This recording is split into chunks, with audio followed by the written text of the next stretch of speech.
in my life or my careers last week, but hanging in there. To make this standalone so that people don't have to go figuring this out on their own, and I'm sure many, many fans that are tuning in already know the gist of the details.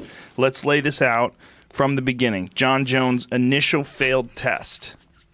Yeah, so that was July of 2017. He tested positive for approximately anywhere from 20 to 60 picograms of a long-term metabolite known as the M3 metabolite of a substance called dihydrochloromethyltestosterone, DHCMT, also known as oral turinabol.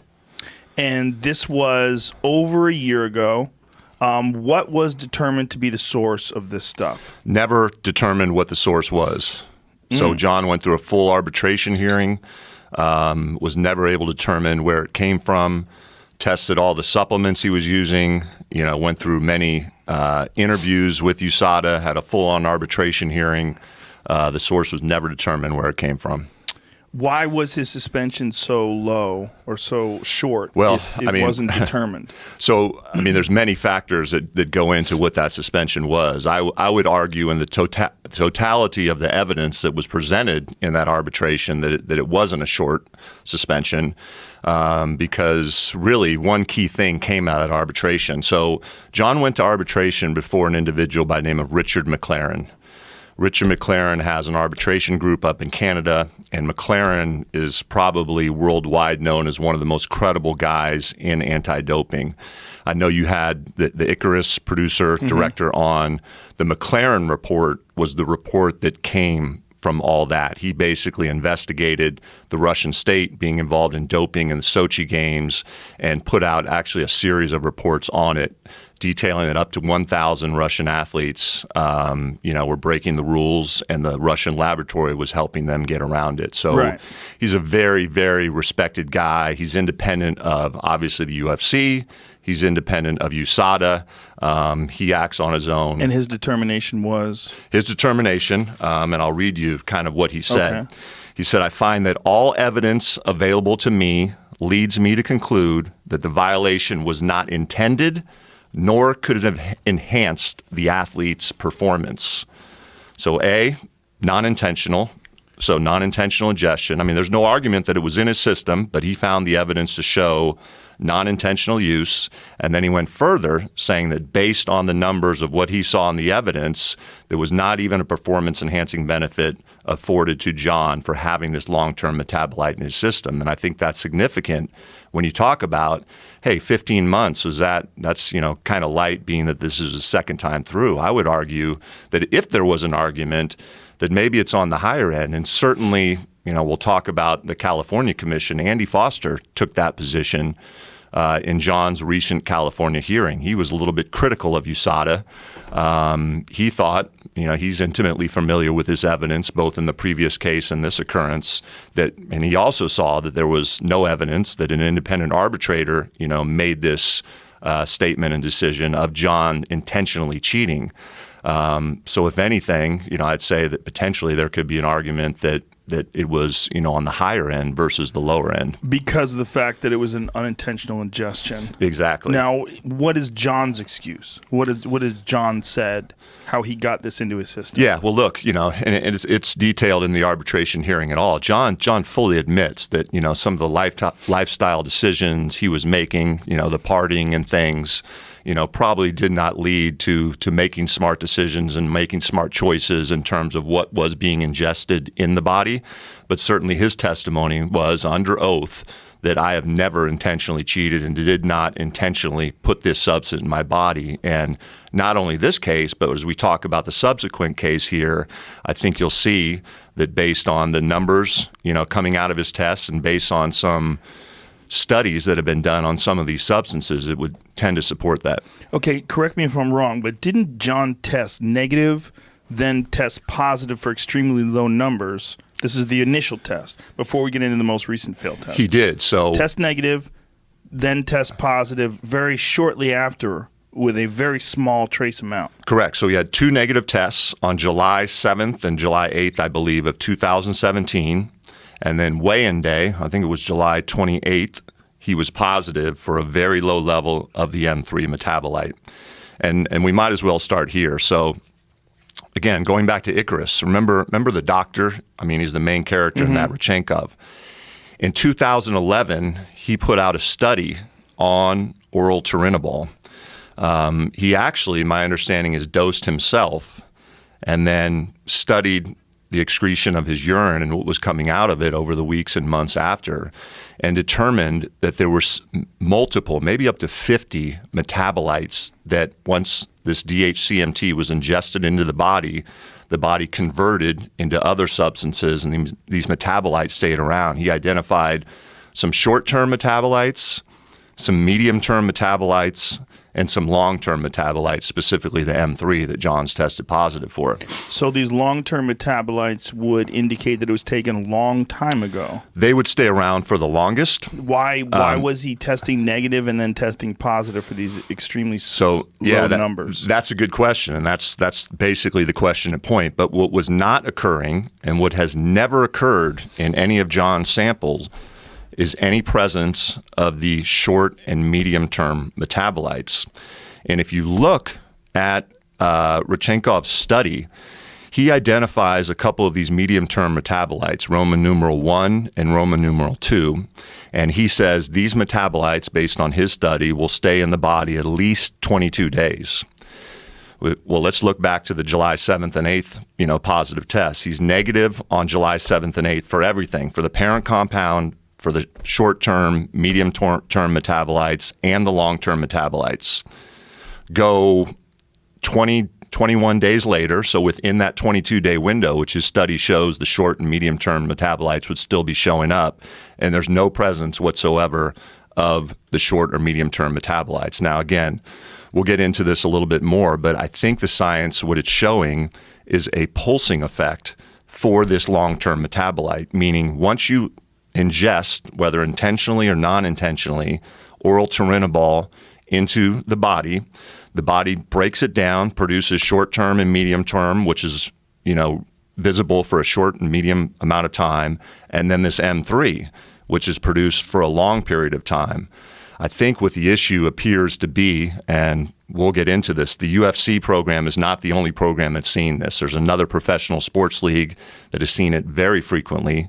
USADA has also seen this on the Olympic side, but we're seeing this strange action with the long-term M3 metabolite. And the theory is it may be hiding in the fat tissues surrounding organs and maybe have a pulsing effect where it's released at certain times and other times you can't detect it. And this is not the actual substance itself, but it's a metabolite. Correct. Which indicates a reaction to this substance? It indicates the body breaking down the parent compound, the oral turinabol, and turning it into these other things which are stored in the body. So these metabolites are not performance-enhancing drugs. They're the result of the breakdown of the parent drug in the body. Now, how much time is it detectable, the actual drug itself?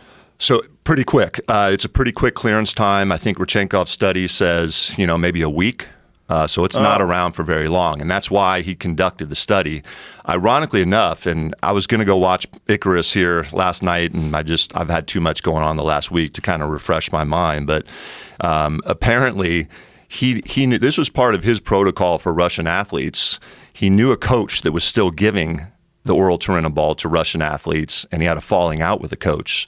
So he goes off on the side and studies, hey, the parent compound is going to get in and out of the body pretty quick. It's going to be difficult to detect that. Let's try to figure out what stays around and leaves markers in the body for a long time. And so he developed these short and long-term metabolite tests and was able to catch some of this coach's athletes for using the oral turinabol. Interesting. So the actual drug itself is gone from the system, but the metabolite remains. Now, what is the window that this metabolite is supposed to be detectable in the body? Because we're talking now, what are we at, like 18 months? Yeah, so here's the problem. Supposed initial ingestion? Yep. Because my question is, these same long-term metabolites, these existed a year plus ago? It was more than a year? How long ago? That's the thing. So July 2017 was the initial test. So what all the experts, and we'll get through this, what all the experts are telling us is there is no evidence of re-ingestion.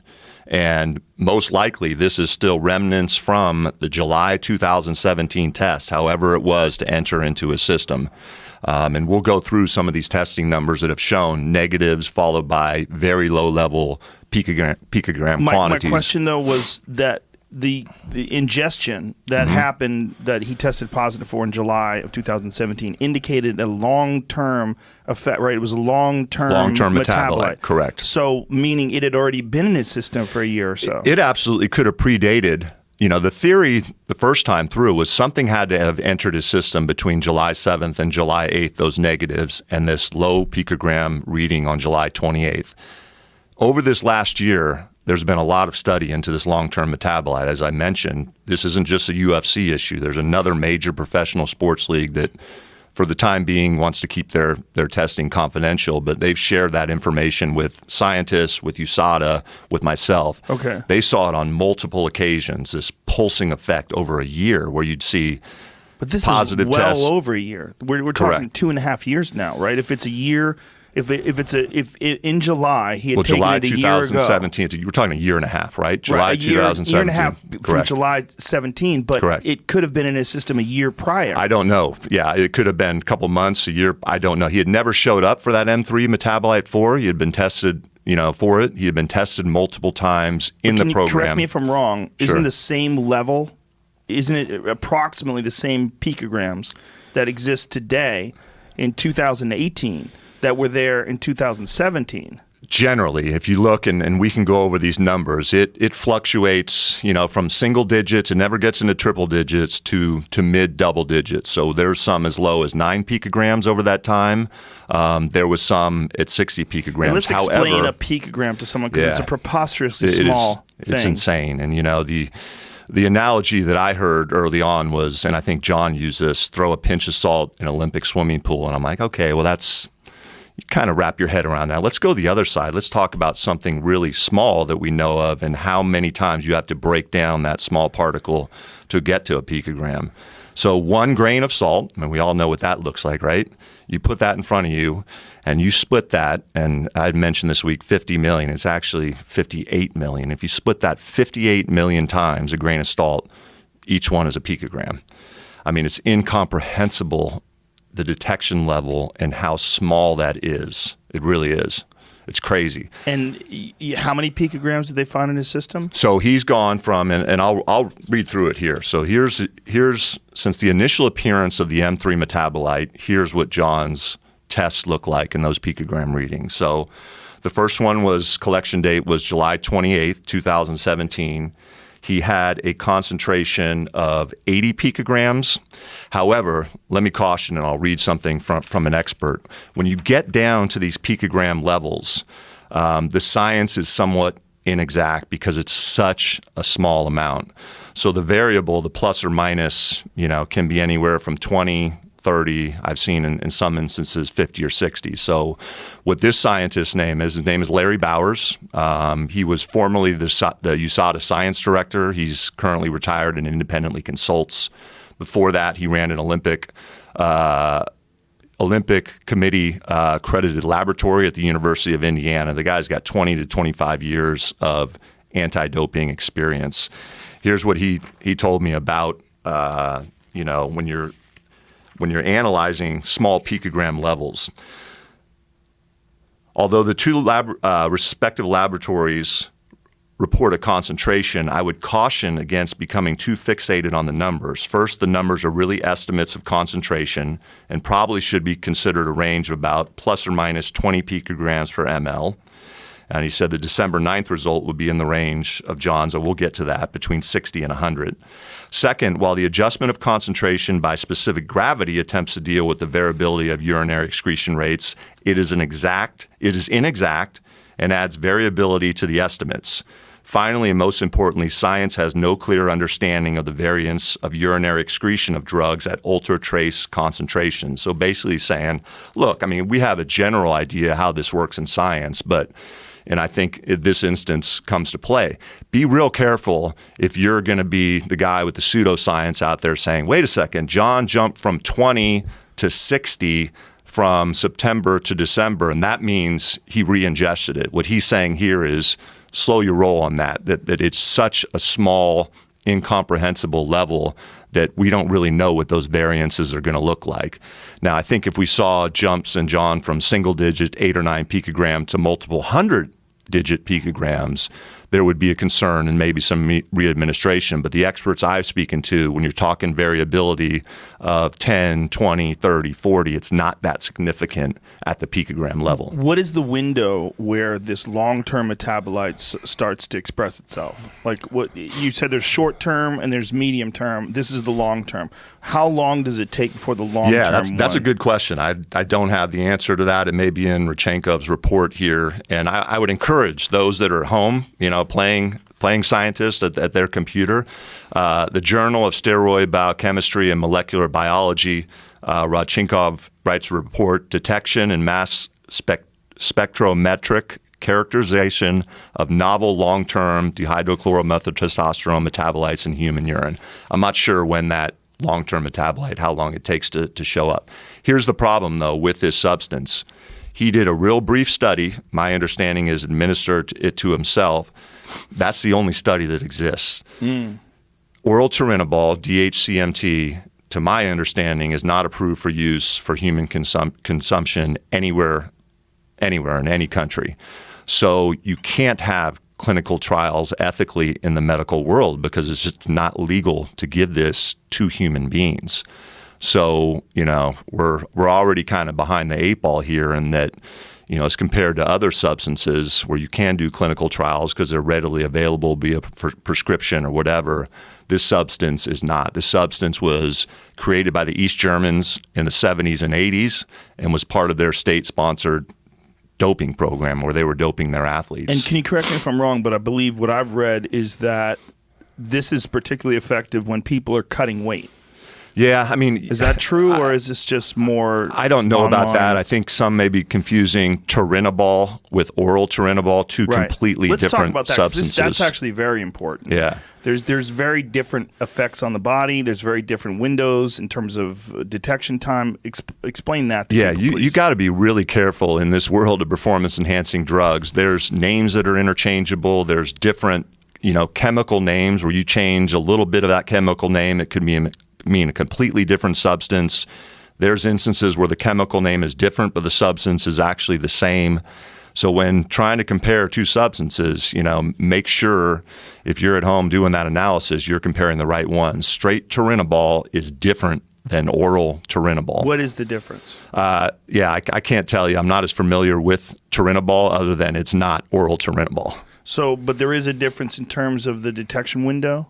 Yeah, there would be. I mean, different substances create and throw out different metabolites, and different substances have different detection windows. So I haven't done my study and research on straight turinabol other than knowing it's different than the substance here. So Grigory Rodchenkov, that's how you say his last name, right? He was the only guy to do an actual verified study. Correct. Now, has this study been peer reviewed? Yeah, I mean, it's published in the Journal of Steroid Biochemistry and Molecular Biology. So in order to get something published, it needs to be peer reviewed. Right. So has it been replicated anywhere? Not that I'm aware of. No. So it's so we have one study, which is really fascinating. Correct. So we know that, first of all, we know this is an effective steroid. We know it works.